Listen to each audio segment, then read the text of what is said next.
အခုမြင်တွေ့နေရတာတော့ပင်လယ်ပြင်ကိုဖြတ်ကူးနေတဲ့ဆင်ပဲဖြစ်ပါတယ်တင်းကွဲပြီးတော့ရောက်လာတာလားဘယ်လိုလဲတော့မသိဘူးငပူတော့မြို့နယ်ဟိုင်းကြီးကျွန်းကနေပြီးတော့ချောင်းဝဘက်ကိုကူးနေတာဖြစ်ပါတယ်ဆင်နေတော့ရေကူးတာ3-5 နာရီထိကူးနိုင်တယ်လို့သိရပါတယ်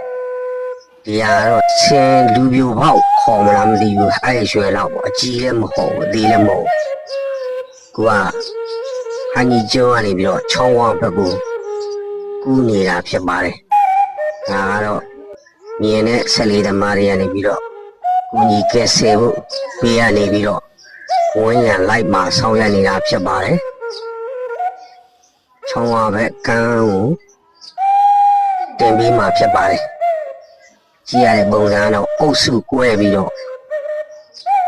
ထွက်လာတဲ့ဆင်ပေါက်ဖြစ်လိမ့်မယ်ထင်ပါတယ်